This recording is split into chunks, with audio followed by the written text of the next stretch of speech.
Hello friends, welcome to the success Kendra. Friends देखिए, आज इस सेशन में हम लोग 70 बीपीएससी प्री 2024 यानी कि 70वीं बीपीएससी पीटी 2024 के लिए आज से हम लोग एक नई शुरुआत कर रहे हैं। देखिए, आज इस सेशन में हम लोग 70 बीपीएससी प्री 2024 के लिए जो घटना चक्र का न्यू बुक आया हुआ है 2024 वाला, यहाँ पर आप देख भी सकते हैं। इसमें 69वीं बीपीएससी तक में जितने भी प्रश्न पूछे गए हैं उन सभी प्रश्नों को यहाँ पर चैप्टर वाइज जो है अध्यायवार दिया गया है। आज इस सेशन में हम लोग 70 बीपीएससी पीटी 2024 घटना चक्र, बिहार ज्योग्राफी से संबंधित, बिहार के भूगोल से संबंधित जितने भी प्रश्न 38वीं बीपीएससी से लेकर के 69वीं बीपीएससी तक में पूछे गए हैं उन सभी प्रश्नों को आज हम लोग एक ही वीडियो में कवर कर लेंगे, एक ही सेशन में कवर कर लेंगे। बड़ा ही इम्पोर्टेंट सेशन है फ्रेंड्स, और इसी प्रकार से मैं आपको सभी सब्जेक्ट्स को कवर करवाऊंगा।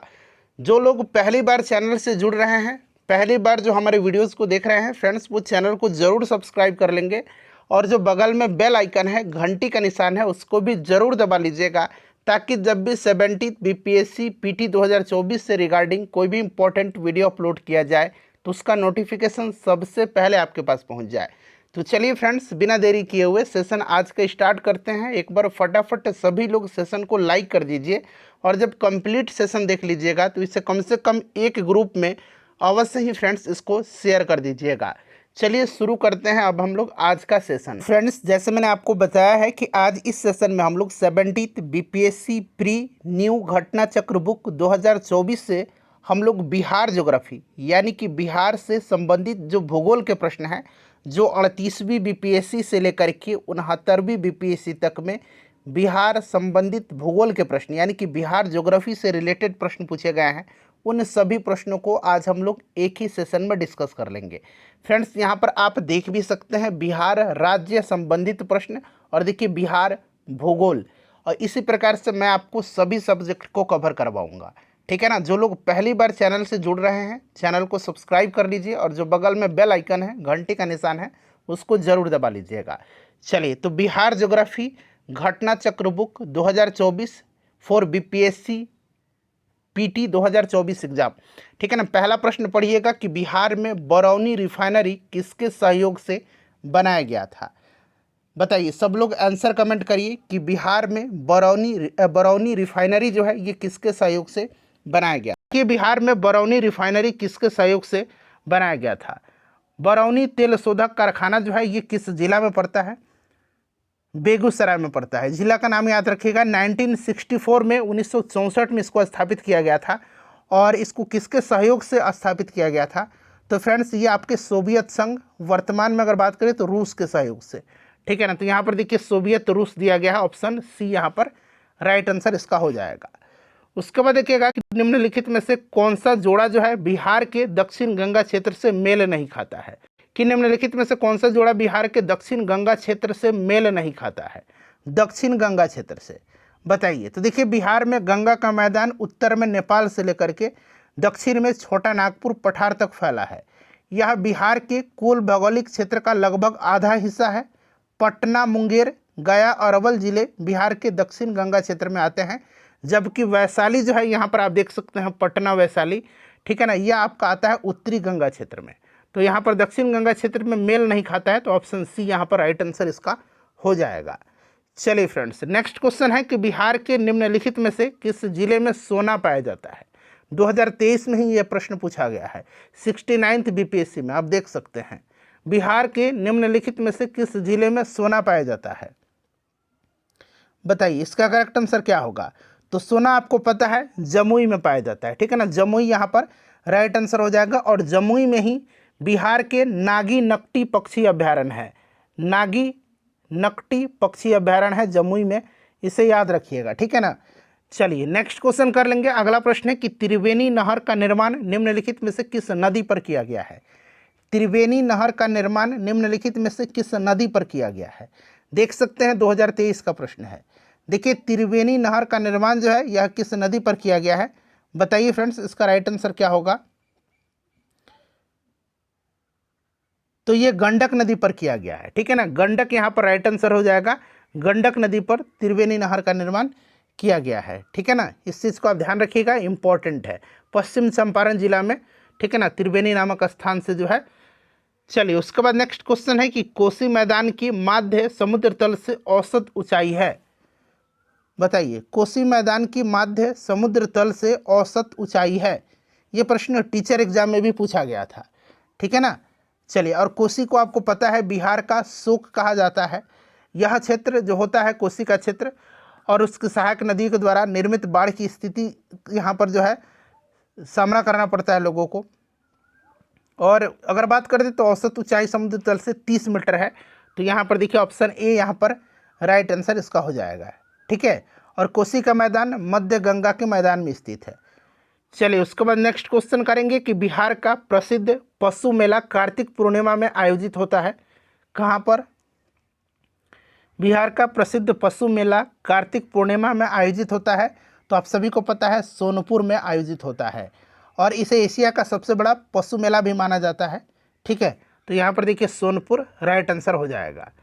चलिए उसके बाद देखिए दक्षिण बिहार में प्रचलित परंपरागत जल संरक्षण सिंचाई पद्धति कहलाती है। दक्षिण बिहार में, कहाँ पर?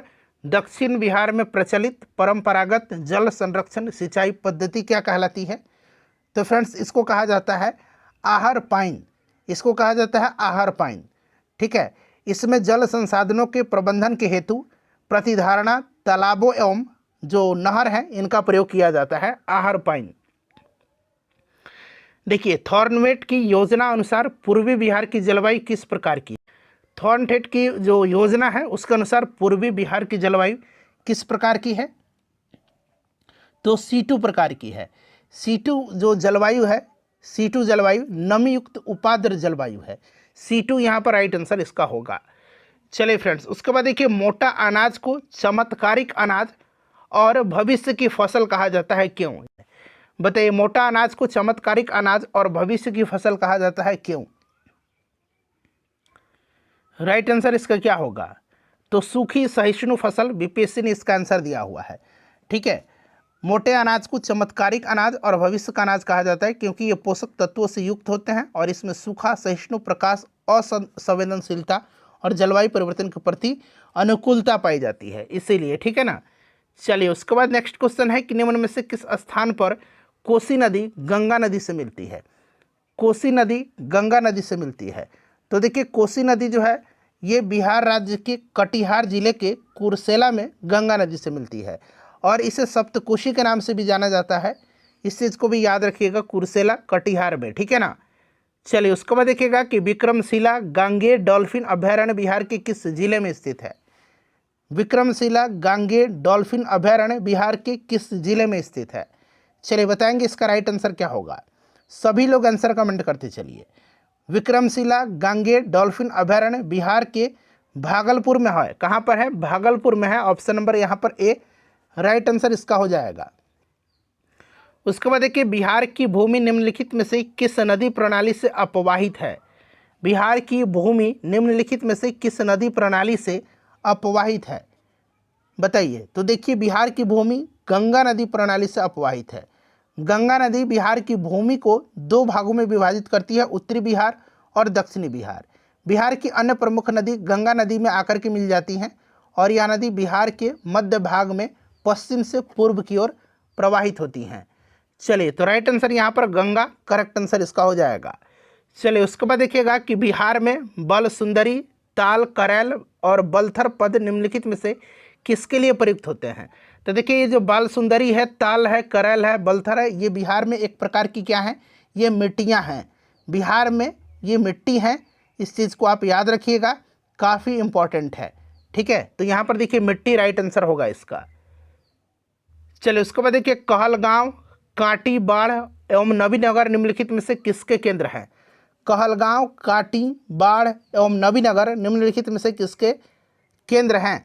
तो आप सभी को पता है कहलगांव जो है भागलपुर में पड़ता है, कांटी मुजफ्फरपुर में, बाढ़ पटना में, नबीनगर औरंगाबाद में। यहाँ पर जो है ताप विद्युत शक्ति केंद्र हैं। ठीक है ना, ताप विद्युत शक्ति केंद्र हैं यहाँ पर, आप सभी को पता है। ठीक है, चलिए उसके बाद नेक्स्ट क्वेश्चन है हमारा कि बिहार के निम्नलिखित में से कौन जो है वस्त्र उद्योग का केंद्र है? वस्त्र उद्योग का केंद्र यहाँ पर पूछा जा रहा है। बताइए। अच्छा, सिल्क वस्त्र उद्योग पूछता तब भागलपुर आप लगा सकते थे, क्योंकि भागलपुर को बिहार का सिल्क सिटी कहा जाता है। लेकिन केवल यहाँ पर वस्त्र उद्योग पूछ रहा है, तो बिहार में वस्त्र उद्योग के प्रमुख केंद्र भागलपुर में भी है और गया में भी है।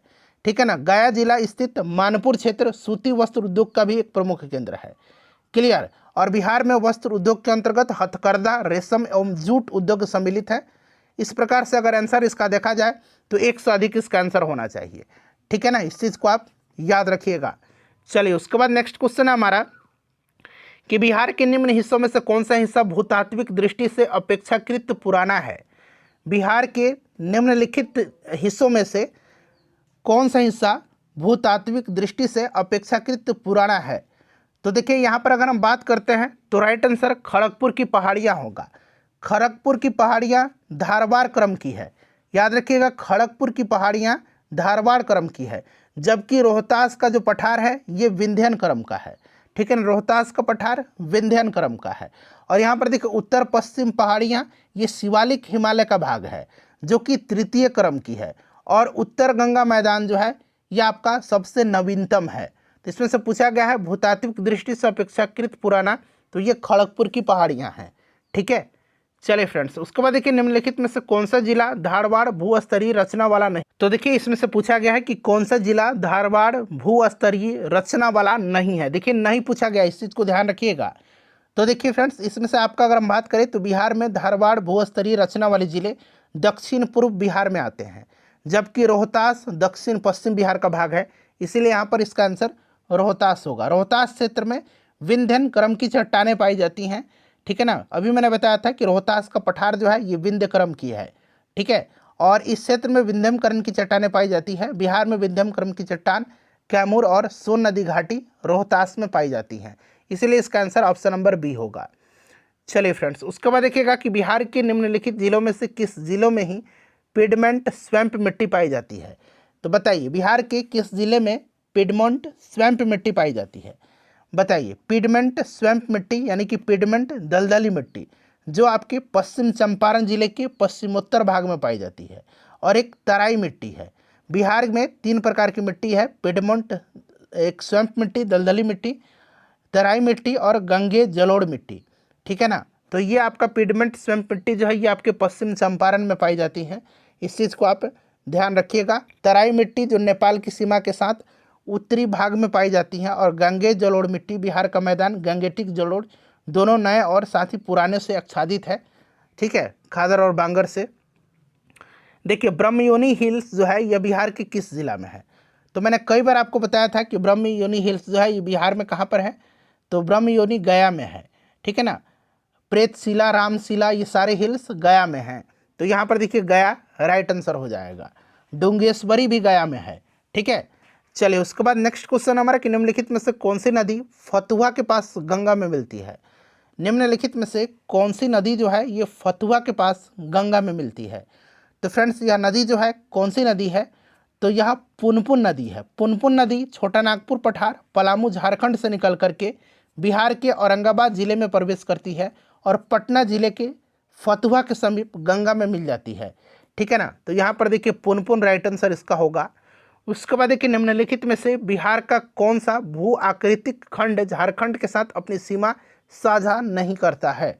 बताइए, निम्नलिखित में से बिहार का कौन सा भू आकृतिक खंड झारखंड के साथ अपनी सीमा साझा नहीं करता है। तो देखिए, बिहार का मिथिला का मैदान जो है यह भू आकृतिक खंड झारखंड के साथ अपनी सीमा साझा नहीं करता है, मिथिला मैदान। बाकी गंगा सोन विभाजन, अंग मैदान और मगध मैदान ये झारखंड के साथ अपनी सीमा साझा करते हैं।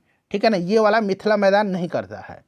नेक्स्ट क्वेश्चन है कि गंगा नदी की दियारा भूमि का नामकरण निम्नलिखित में से किससे संबद्ध है। निम्नलिखित में से देखिए, गंगा नदी की दियारा भूमि का नामकरण किससे संबद्ध है। तो फ्रेंड्स, ये आपका दिया से संबद्ध है। ठीक है ना, दिया, और दियारा भूमि का वह टुकड़ा है जो दशकों से रेत के जमाव के परिणाम स्वरूप गंगा नदी के बीच में बना हुआ है। दियारा शब्द दिया से लिया गया है, जिसका अर्थ है मिट्टी की दीपिका। तो यहाँ पर दिया राइट आंसर होगा इसका। चलिए, उसके बाद देखिए, निम्नलिखित में से कौन सी वस्तु बिहार के भौगोलिक संकेतक यानी कि जीआई टैग के रूप में पंजीकृत नहीं है। तो बिहार में अगर हम बात करते हैं जीआई टैग में, तो बिहार में आपको पता है क्या क्या है, बताइए। कतरनी चावल है, यहाँ पर कटनी चावल है, कतरनी चावल, ठीक है ना, कतरनी चावल भी याद रखिएगा। जर्दालू आम भी है, मुगा रेशम भी है, मगही पान है, सिलाव खाजा है, शाही लीची है, मिथिला मखाना है, मिर्चा चावल है जो अभी रिसेंटली पश्चिम चंपारण के मिर्चा चावल को दिया गया है, ये सब हैं, ठीक है ना, याद रखिएगा। तो यहाँ पर देखिए एक से अधिक नहीं पूछा गया क्योंकि ये सारे के सारे हैं, इसीलिए इनमें से कोई नहीं यहाँ पर राइट आंसर होगा, इनमें से कोई नहीं, ठीक है ना। चलिए उसके बाद देखिएगा कि बिहार में गंगा नदी में मिलने वाली सोन नदी का उद्गम स्थल है।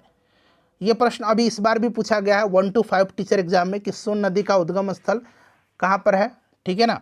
और ऑप्शन में आपको अमरकंटक की पहाड़ी दिया गया था। देखिए सोन नदी छत्तीसगढ़ में अमरकंटक पहाड़ी के समीप से निकलती है और यह बिहार के पटना के समीप गंगा नदी में मिल जाती है, ठीक है ना, इस चीज़ को आप याद रखिएगा। तो अमरकंटक यहाँ पर राइट आंसर होगा। देखिए बिहार के निम्न प्रशासनिक विभागीय जोड़ों में से किस जोड़े से गंगा नदी नहीं बहती है। प्रशासनिक विभागीय जोड़े पूछा गया है। देखिए अगर हम बात करते हैं तो गंगा नदी अपने यात्रा के क्रम में बक्सर, भोजपुर, सारण, पटना, वैशाली, समस्तीपुर, बेगूसराय, खगड़िया, मुंगेर, भागलपुर, कटिहार, इन सब जिलों से होकर के बहती है। और आप देखेंगे तो कोसी और मगध का जो क्षेत्र है ना, वहाँ से ये नहीं बहती है, कोसी और मगध क्षेत्र से, ठीक है ना, इस चीज़ को आप याद रखिएगा। चलिए उसके बाद नेक्स्ट क्वेश्चन हमारा कि बिहार राज्य में गंगा के किनारे स्थित झीलों की संख्या कितनी है।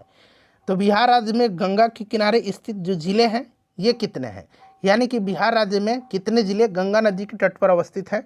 तो याद रखिएगा ये 12 जिले हैं, उंगली पर काउंट करिए 12। बिहार का भूगोल अगर आपका ठीक ठाक होगा तो आपको 12 जिले याद होंगे।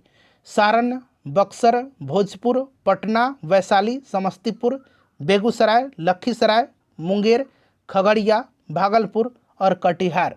अब कुछ लोगों को समस्तीपुर में डाउट हो जाएगा, बिल्कुल बहती है वहाँ से। बिहार का भूगोल आप ठीक से पढ़िएगा। देखिए बिहार के किस जिले में गंगा नदी सबसे लंबी है। बिहार के किस जिले में गंगा नदी सबसे लंबी है। तो सबसे लंबी जो है फ्रेंड्स ये पटना में है, ठीक है ना, पटना में। और दूसरे स्थान पर भागलपुर आता है, तो ठीक है, पटना याद रखिएगा। देखिए बिहार में प्रवाहित होने वाली निम्न नदियों में से उत्तर की ओर प्रवाहित होने वाली कौन सी नदी है। उत्तर की ओर, ठीक है ना, यानी कि उत्तर की ओर प्रवाहित हो रही है। तो इसमें से अगर हम बात करें जो विकल्प में आप देख रहे हैं बागमती, कमला, कोसी, गंडक, इन नदियों की बात करते हैं तो ये नदियाँ उद्गम स्थल से दक्षिण दिशा की ओर प्रवाहित होती है, ठीक है ना। और ये सहायक या उपसहायक नदी के रूप में अंततः गंगा में आकर के मिल जाती हैं। सोन, पुनपुन आदि नदियाँ उद्गम स्थल से उत्तर की ओर प्रवाहित होती है। सोन, पुनपुन, तो अगर सोन, पुनपुन तो ऑप्शन में है ही नहीं, तो उपरोक्त में से कोई नहीं यहाँ राइट आंसर हो जाएगा, क्योंकि ये नदियाँ जो हैं यह उद्गम स्थल से दक्षिण की ओर प्रवाहित होती है। चलिए उसके बाद नेक्स्ट क्वेश्चन है कि बिहार का शोक किस नदी को कहा जाता है। बिहार का शोक जो है ये किस नदी को कहा जाता है। बिहार का शोक कहा जाता है कोसी नदी को, ठीक है ना, कोसी नदी को कहा जाता है। इस चीज़ को आप याद रखिएगा, कोसी नदी राइट आंसर हो जाएगा। उसके बाद देखिएगा कोपेन की जलवायु वर्गीकरण के अनुसार, कोपेन की जलवायु वर्गीकरण के अनुसार उत्तर बिहार की जलवायु किससे प्रदर्शित की जा सकती है। उत्तर बिहार की जलवायु पूछा गया है, ठीक है ना, उत्तर बिहार की जलवायु। कोपेन की जलवायु वर्गीकरण के अनुसार उत्तर बिहार की जलवायु को CWG से प्रदर्शित किया जा सकता है। CWG याद रखिएगा, ठीक है ना। चलिए फ्रेंड्स अगला प्रश्न है कि बिहार के किस कृषि जलवायु क्षेत्र में सबसे अधिक जिले हैं। बिहार के किस कृषि जलवायु क्षेत्र में सबसे अधिक जिले हैं, बताएंगे इसका राइट आंसर क्या होगा। तो देखिए बिहार कृषि जलवायु क्षेत्र 4 में आता है। बिहार जो है कृषि जलवायु क्षेत्र 4 में आता है। मध्य गंगा का मैदानी क्षेत्र कहा जाता है इसको। और यहाँ पर अगर हम बात करते हैं तो आपको याद होगा कि बिहार की किस कृषि जलवायु क्षेत्र में सबसे अधिक जिले हैं। तो फ्रेंड्स ये आपके उत्तर पश्चिम जलवायु क्षेत्र है, ठीक है ना, उत्तर पश्चिम जलवायु क्षेत्र है। उत्तर पश्चिम जोन में कुल 12 जिले शामिल हैं, ठीक है ना। तो उत्तर पश्चिम यहाँ पर राइट आंसर इसका हो जाएगा। चलिए उसके बाद नेक्स्ट क्वेश्चन कर लेंगे हम लोग। नेक्स्ट क्वेश्चन हम लोग कर लेंगे। अगला प्रश्न हमारा कि मुजफ्फरपुर, दरभंगा तथा चंपारण जिला में कौन सी मिट्टी अधिकांशतः पाई जाती है। मुजफ्फरपुर, दरभंगा तथा चंपारण जिलों में कौन सी मिट्टी अधिकांशतः पाई जाती है। तो फ्रेंड्स ये कौन सी मिट्टी है, तो ये नवीन जलोढ़क मिट्टी पाई जाती है, ठीक है ना। गंडक, बूढ़ी गंडक, बागमती आदि नदियों के द्वारा प्रत्येक वर्ष बाढ़ के पानी में लाए गए जो मलबा और गाद के निक्षेपण से नवीन जलोढ़ मिट्टी जो है इसको खादर कहा जाता है, इसका निर्माण होता है, ठीक है ना। और यह मिट्टी धान, गेहूँ, पटसन, गन्ना जैसे फसलों के उत्पादन के लिए काफ़ी सहायक होती है। चलिए उसके बाद नेक्स्ट क्वेश्चन हमारा कि बिहार का सर्वाधिक जूट उत्पादक जिला कौन सा है। बिहार का सर्वाधिक जूट उत्पादक जिला कौन सा है बताइए। तो सबसे ज़्यादा जूट का उत्पादन पूर्णिया में होता है, ठीक है। चलिए उसके बाद देखिएगा कैमूर पठार किसके लिए प्रसिद्ध है। कैमूर पठार जो है यह किसके लिए प्रसिद्ध है। तो कैमूर का पठार जो है यह प्रसिद्ध किसके लिए है बताइए। तो फ्रेंड्स यह चूना पत्थर के लिए फेमस है, चूना पत्थर राइट आंसर इसका हो जाएगा।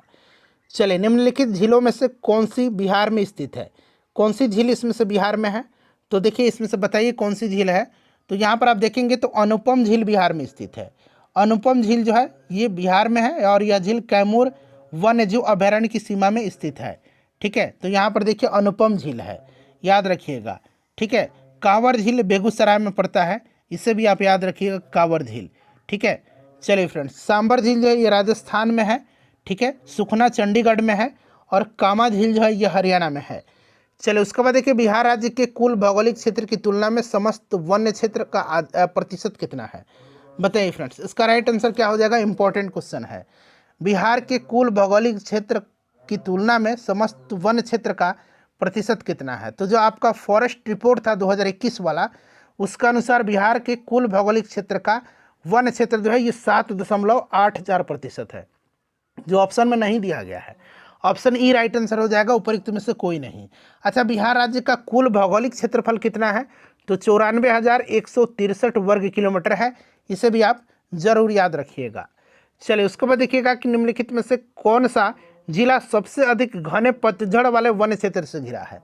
निम्नलिखित में से कौन सा जिला देखिए सबसे अधिक घने पतझड़ वाले वन क्षेत्र से घिरा है।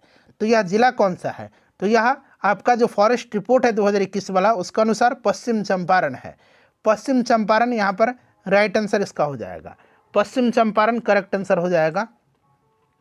उसके बाद देखिए निम्नलिखित में से कौन सा शहर बिहार के सबसे पूर्वी भाग में स्थित है। सबसे पूर्वी भाग में कौन सा स्थित है। बिहार के सबसे पूर्वी भाग में जो स्थित जो शहर है वो कौन सा है। तो फ्रेंड्स यह कटिहार है। कटिहार के दक्षिण पश्चिम में भागलपुर और दक्षिण पूर्व में पूर्णिया स्थित है, ठीक है ना। तो यहाँ पर देखिएगा कटिहार राइट आंसर इसका होगा।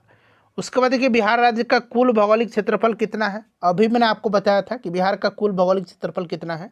फटाफट कमेंट कर दीजिए इसका आंसर, बताइए बिहार का कुल भौगोलिक क्षेत्रफल। तो 94,163 वर्ग किलोमीटर है, ठीक है ना। चलिए उसके बाद देखिएगा कि बिहार का तराई प्रदेश विस्तृत है। बिहार का तराई प्रदेश विस्तृत है, बताइए। तो मैंने बताया था आपको कि तराई प्रदेश जो है ये भारत नेपाल सीमा के समानांतर विस्तृत है। भारत नेपाल सीमा के समानांतर यह विस्तृत है, ठीक है। चलिए और नेपाल से जो जिला लगते हैं पश्चिम चंपारण, पूर्वी चंपारण, सीतामढ़ी, मधुबनी, सुपौल, अररिया, किशनगंज, ये आगे आपको मिलेगा, ये नाम आप याद रखिएगा, ठीक है। चलिए निम्नलिखित में से किस जिले में बिहार के एकमात्र राष्ट्रीय उद्यान स्थित है। तो अभी मैंने आपको बताया था कि यह आपके पश्चिम चंपारण में है, ठीक है ना। पश्चिम चंपारण में वाल्मीकि नेशनल पार्क है, ठीक है, याद रखिएगा। वाल्मीकि टाइगर रिजर्व भी यहीं है। सरियामन झील भी पश्चिम चंपारण में है। उदयपुर वन्य जीव अभयारण्य भी पश्चिम चंपारण जिला में पड़ता है, बिहार में उदयपुर है, राजस्थान वाला मत कनेक्ट करिएगा। चलिए उसके बाद देखिए निम्नलिखित में से कौन सा वन्य जीव अभयारण्य बिहार के मुंगेर जिला में है। बिहार के मुंगेर जिला में जो है कौन सा वन्य जीव अभयारण्य है। तो मुंगेर जिला में आप सभी को पता है कि भीम बांध वन्य जीव अभयारण्य है। भीम बांध वन्य जीव अभयारण्य है, ठीक है ना, भीम बांध है। गौतम बुद्ध जो है ये कहाँ पर है। तो गया में है। राजगीर जो है ये नालंदा में है और वाल्मीकि पश्चिम चंपारण में है। चलिए जुलाई 2018 तक देखिए, जुलाई 2018 तक जो है पटना जिला बिहार के कितने जिलों से सीमाबद्ध था। ये प्रश्न पूछा जा सकता है कि पटना जिला कितने जिलों से सीमाबद्ध है। तो इस चीज़ को आप याद रखिएगा, बताइए राइट आंसर क्या हो जाएगा। तो देखिए पटना जिले की जो सीमा है ये 9 जिलों से लगती है। कितने जिलों से। तो 9 जिलों से। कौन कौन से जिला हैं तो उंगली पर काउंट कर लीजिए। भोजपुर, सारण, वैशाली, समस्तीपुर, बेगूसराय, लखीसराय, नालंदा, जहानाबाद और अरवल जिला से। तो ऑप्शन नंबर यहाँ पर सी राइट आंसर हो जाएगा। उसके बाद देखिए खनिज और जिले के निम्न जोड़ों में से कौन सा जोड़ा सही है। खनिज और जिले के निम्न जोड़ों में से कौन सा जोड़ा जो है यहाँ पर आपको सही दिख रहा है, बताइए राइट आंसर इसका क्या होगा। सभी लोग आंसर कमेंट करिए, बताइए। इसका करेक्ट आंसर क्या हो जाएगा? सभी लोग आंसर इसका कमेंट करिएगा। बताइए फ्रेंड्स, इसका राइट आंसर क्या हो जाएगा?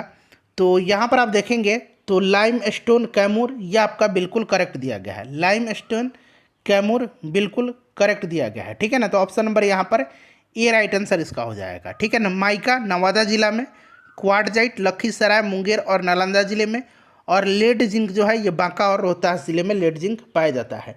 ये वाला जो है मिलान सही है। चलिए, बिहार के किस जिले में अबरह का भंडार है? बिहार के किस जिले में अबरह का भंडार है? बताइए, अबरह का भंडार जो है ये बिहार के किस जिले में है? तो फ्रेंड्स देखिए, इंडियन मिनरल्स ईयर बुक 2019 के अनुसार बिहार के नवादा जिला में अबरह का भंडार है, नवादा में है। तो यहाँ पर देखिए, नवादा तो ऑप्शन में दिया ही नहीं गया है, ठीक है ना।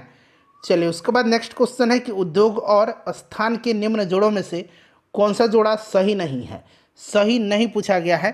तो यहाँ पर देखिएगा, इसमें से सही जो नहीं है ये आपका देखिए रेल डिब्बा और अभियांत्रिकी भागलपुर, ठीक है ना। ये वाला आपका सही नहीं दिया गया है, ठीक है ना। रेल डिब्बा और अभियांत्रिकी उद्योग मुजफ्फरपुर और मोकामा में स्थित है, ठीक है ना। बाकी देखिए, oil refinery Barauni, cement Banjari और फर्टिलाइजर भराही, ये सब सही हैं, ये वाला सही नहीं है। बिहार की सीमा से लगने वाले भारत के राज्यों की संख्या कितनी है? राज्यों की संख्या पूछा रहा है। तो राज्य कौन कौन से हैं बिहार से लगने वाले? तो उत्तर प्रदेश, पश्चिम बंगाल और झारखंड है। 3 राज्य हैं। तो ऑप्शन में 3 होना चाहिए था, क्योंकि ये बहुत पहले का प्रश्न है, ठीक है ना। तो 3 यहाँ पर राइट आंसर इसका होगा, ठीक है ना, ध्यान रखिएगा। चलिए, उसके बाद नेक्स्ट क्वेश्चन कर लेंगे हम लोग। अगला प्रश्न है हमारा कि निम्नलिखित नदियों में से कौन बिहार में गंगा में मिलती हैं? निम्नलिखित नदियों में से कौन जो है बिहार में गंगा से मिलती है? तो बिहार में गंगा से ये सारी की सारी नदियाँ मिलती हैं।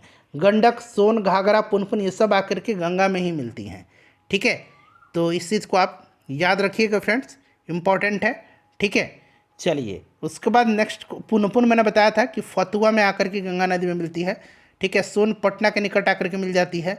उसके बाद घाघरा नदी जो है ये सारण में रिविलगंज, घाघरा, सरयू, ये आकर के मिलती हैं, ठीक है। चले, तो 1 2 3 4 राइट आंसर हो जाएगा। उसके बाद देखिए, बिहार का पहला रामसर स्थल कौन सा है? बिहार का पहला जो रामसर स्थल है ये आपको पता है, ये कांवर झील है, और यह कांवर झील बेगूसराय जिले में पड़ता है। इस चीज़ को आप याद रखिएगा। तो यहाँ पर देखिए कांवर झील राइट आंसर हो जाएगा। बिहार के किस जिले में सबसे अधिक सोने का भंडार मिला है?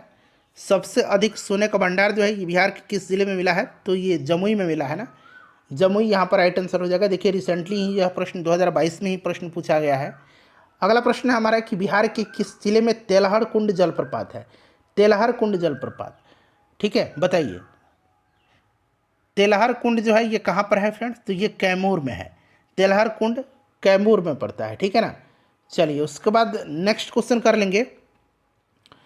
चलिए, एशिया की सबसे बड़ी और ताज़े पानी वाली गोखुर झील जो है ये बिहार के किस बिहार की कौन सी है?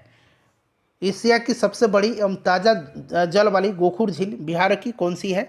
तो ये कांवर झील है, जो कि बेगूसराय में पड़ता हो गया कि सबसे बड़ी ताज़ा पानी वाली गोखुर झील, तो ये कांवर झील है, जो कि ऑप्शन नंबर यहाँ पर आप देख सकते हैं बी में दिया गया है, ठीक है। Option number B right answer इसका हो जाएगा। चलिए, उसके बाद देखिएगा कि बिहार का अधिकांश क्षेत्र आच्छादित है। बिहार का अधिकांश क्षेत्र जो है यह आच्छादित है। तो ये आपके कछारी मिट्टी या फिर दोमट मिट्टी कहिए, कछारी मिट्टी या फिर दोमट मिट्टी, इसी से आच्छादित है। नेक्स्ट क्वेश्चन है हमारा कि बिहार में किस प्रकार के उद्योगों की प्रत्याशा एवं संभावनाएं हैं? बिहार में किस प्रकार की उद्योग की प्रत्याशा एवं संभावनाएं हैं? तो फ्रेंड्स, ये कृषि आधारित उद्योग है, ठीक है ना। ये अभी 2018 में बीपीएससी में प्रश्न पूछा गया था, कृषि आधारित उद्योग है। निम्नलिखित में से देखिए, बिहार के किस स्थान पर पहली बार चाय बागानों की स्थापना किया गया था? चाय बागानों की स्थापना कहाँ पर किया गया था सबसे पहले? बताइए, राइट आंसर क्या हो जाएगा? तो देखिए, चाय बागान की स्थापना जो किया गया था यह आपका किया गया था ठाकुरगंज में, किशनगंज में। किशनगंज में पड़ता है ठाकुरगंज, यहीं पर किया गया था। और किशनगंज को बिहार का दार्जिलिंग भी कहा जाता है, इस चीज़ को आप याद रख सकते हैं। चलिए, उसके बाद देखिएगा कि बिहार के निम्नलिखित जिलों का आरोही दशकीय जनसंख्या वृद्धि 2001 से 11 के अनुसार सही क्रम क्या है? देखिए, आरोही यानी कि बढ़ते हुए क्रम में, तो बढ़ते हुए क्रम में आपको बताना है। तो यहाँ पर अगर हम बात करते हैं विकल्प के अनुसार से, तो देखिए बढ़ते हुए सबसे ज़्यादा मधेपुरा, फिर किशनगंज, फिर सिवान, यानी कि ऑप्शन नंबर यहाँ पर बी राइट आंसर इसका हो जाएगा। ठीक है ना, ऑप्शन नंबर यहाँ पर बी राइट आंसर हो जाएगा। इस चीज़ को आप याद रखिएगा। ठीक है, और दशकीय जनसंख्या वृद्धि दर बिहार में रही थी कितनी 2001 से 2011 के बीच में? तो देखिए दशकीय जनसंख्या वृद्धि दर रहा था 25.4%। ठीक है ना, 25.4% रहा था। इस चीज़ को आप याद रखिएगा। चलिए उसके बाद देखिएगा कि बिहार में खनिज उत्पादन के संदर्भ में निम्नलिखित कथनों पर विचार कीजिए। रोहतास में पैराइट का सर्वाधिक भंडार है। रोहतास में पैराइट का सर्वाधिक भंडार है। ठीक है, चूना पत्थर कैमूर मुंगेर रोहतास जिले में पाई जाती है, सही है। जमुई जिले में सोने का भंडार पाया जाता है, सही है। कौन सा कथन सही है? तो सारे के सारे कथन है। कथन 1 भी सही है, 2 भी है और 3 भी है। तो 1 2 3 ऑप्शन में कहीं भी नहीं है, इसलिए ऑप्शन ई राइट आंसर हो जाएगा, उपरोक्त में से कोई नहीं। ठीक है, यहाँ पर देखिए केवल शब्द लगा हुआ है, इसलिए ऑप्शन ई इसका राइट आंसर होगा। नेक्स्ट क्वेश्चन है कि बिहार के किस जिले में सबसे अधिक नहर सिंचित क्षेत्र है? बिहार के किस जिले में सबसे ज़्यादा जो है नहर सिंचित क्षेत्र है? तो फ्रेंड्स सबसे ज़्यादा ये रोहतास में है। रोहतास में है सबसे ज़्यादा। इसके बाद पश्चिम चंपारण में है। ठीक है ना, तो यहाँ पर रोहतास राइट आंसर इसका होगा, रोहतास करेक्ट आंसर होगा। बिहार में गन्ना उत्पादन में अग्रणी जिला, तो मैंने आपको स्टार्टिंग में ही बताया था कि पश्चिम चंपारण जिला है गन्ना के उत्पादन में, शुगर केन के उत्पादन में। चलिए उसके बाद नेक्स्ट क्वेश्चन है, बिहार राज्य पर्यटन विकास निगम की जो टैगलाइन है ये क्या है? बिहार राज्य पर्यटन विकास निगम की जो टैगलाइन है ये क्या है? तो फ्रेंड्स ये टैगलाइन है ब्लिसफुल बिहार। क्या है? Blissful Bihar. Option number C right answer होगा। देखिए नेक्स्ट क्वेश्चन आ गया हमारा कि जनगणना 2011 के अनुसार बिहार में बाल लिंगानुपात कितना है? बाल लिंगानुपात कह सकते हैं या शिशु लिंगानुपात भी इसको कह सकते हैं। ठीक है, देखिए लिंगानुपात जो है बिहार में ये कितना है 918 है, और शिशु लिंगानुपात की अगर हम बात करते हैं तो ये आपका 935 है। तो 935 यहाँ पर आप देख सकते हैं ऑप्शन नंबर ए में दिया गया है 935। ठीक है ना, option number A right answer हो जाएगा 935। और लिंगानुपात अगर पूछेगा तो 918। इस चीज़ को भी आप जरूर ही याद रखिएगा, काफ़ी इंपॉर्टेंट है। ठीक है, चलिए उसके बाद नेक्स्ट क्वेश्चन कर लेंगे कि देश की जनसंख्या के संदर्भ में बिहार राज्य का स्थान वर्ष 2011 की जनगणना के अनुसार क्या है? तो जनसंख्या के हिसाब से अगर बात करते हैं तो बिहार का स्थान क्या है? तीसरा है। बिहार का स्थान क्या है फ्रेंड्स? बिहार का स्थान तीसरा है। ठीक है ना, तीसरा तृतीय इसको आप याद रखिएगा, तीसरा है। ठीक है ना, option number A right answer होगा इसका। उसके बाद देखिए बिहार में पहली चीनी मिल स्थापित की गई थी। बिहार में पहली चीनी मिल जो है यह स्थापित किया गया था सारण मढ़ौरा में। ठीक है ना, सारण जिला में मढ़ौरा में स्थापित किया गया था 1904 में। ठीक है, और यहाँ पर राइट आंसर मढ़ौरा हो जाएगा राइट आंसर। चलिए उसके बाद देखिएगा कि बिहार के किस जिले को सिल्क सिटी के नाम से जाना जाता है? बिहार के किस जिले को सिल्क सिटी के नाम से जाना जाता है? तो देखिए सिल्क सिटी के नाम से किसको जाना जाता है? तो फ्रेंड्स ये भागलपुर को सिल्क सिटी के नाम से जाना जाता है। मैंने आपको स्टार्टिंग में ही बताया था कि सिल्क सिटी के नाम से भागलपुर को जाना जाता है। चलिए पटना महानगर पालिका में वार्डों की संख्या कितनी है? पटना महानगर पालिका में जो है वार्डों की संख्या कितनी है? इस तरह के प्रश्न जो है पूछे जा रहे हैं बीपीएससी में। ठीक है ना, अभी पूछा भी गया था कि पटना में जो है आपकी विधानसभा शायद सीट पूछा गया था। ठीक है ना, इस तरह से प्रश्न पूछे जा रहे हैं पटना से संबंधित। तो याद रखिएगा फ्रेंड्स ये 75 है, 75 ऑप्शन में नहीं दिया गया है। देखिए झारखंड बनाने के लिए बिहार को किस वर्ष विभाजित किया गया था? तो बिहार विभाजित कब हुआ था? 15 नवंबर सन 2000 को। ठीक है, 15 नवंबर सन 2000 को। इस चीज़ को आप याद रखिएगा, 15 नवंबर डेट सहित आप याद रखिएगा। ठीक है ना, चलिए उसके बाद नेक्स्ट क्वेश्चन है कि सुनंदनी कार्यक्रम संबंधित है। सुनंदनी कार्यक्रम संबंधित किससे है? तो सुनंदनी कार्यक्रम संबंधित है आंगनबाड़ी कार्यकर्ताओं के लिए। ठीक है ना, तो आंगनबाड़ी कार्यकर्ताओं से इस तरह के प्रश्न में मैंने शामिल कर दिए हैं। चलिए उसके बाद देखिए बिहार की कुल जनसंख्या के सापेक्ष भारत की कुल जनसंख्या के सापेक्ष बिहार की जनसंख्या का प्रतिशत क्या है? बताएंगे फ्रेंड्स, बड़ा ही इंपॉर्टेंट क्वेश्चन है। बताइए इसका राइट आंसर फ्रेंड्स क्या होगा? करेक्ट आंसर इसका बताइएगा कि भारत की कुल जनसंख्या के सापेक्ष बिहार की जनसंख्या का प्रतिशत कितना है। अब देखिए हमने तो 8.6 पढ़ा हुआ है, लेकिन अगर एडजेक्ट की बात करते हैं तो 8.58 ही इसका राइट आंसर हो जाएगा। ठीक है ना, बिल्कुल ये एडजेक्ट दिया गया है। ठीक है, इस चीज़ को आप याद रखिएगा, बिल्कुल क्या है यही एडजेक्ट दिया गया है। ठीक है, चलिए, तो आपको 8.58 याद रखना है, इम्पॉर्टेंट है ये। चलिए फ्रेंड्स, उसके बाद नेक्स्ट क्वेश्चन कर लेंगे हम लोग कि बिहार के किस जिले में साक्षरता दर सबसे अधिक है। देखिए, साक्षरता दर की बात करते हैं अगर हम बिहार में, तो बिहार में साक्षरता दर कितना है बताइए। तो साक्षरता दर सबसे पहले जान लीजिए, बिहार में 61.8% है, और इसमें से पुरुष साक्षरता दर 71.2% है, और महिला साक्षरता दर 51.5% है।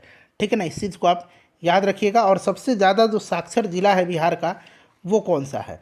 तो सबसे ज़्यादा जो साक्षर जिला है फ्रेंड्स, सर्वाधिक साक्षरता जो है ये रोहतास में है, और रोहतास में लगभग 73.4% है रोहतास में। ठीक है, तो यहाँ पर तो कोई भी ऑप्शन सही नहीं है, ठीक है ना, क्योंकि यहाँ पर 70 दिया गया है, आसपास 73.4 के अप्रॉक्स में है।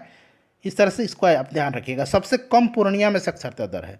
सबसे देखिए, साक्षरता दर सबसे ज़्यादा रोहतास में, पुरुष साक्षरता भी रोहतास में, महिला साक्षरता भी रोहतास में।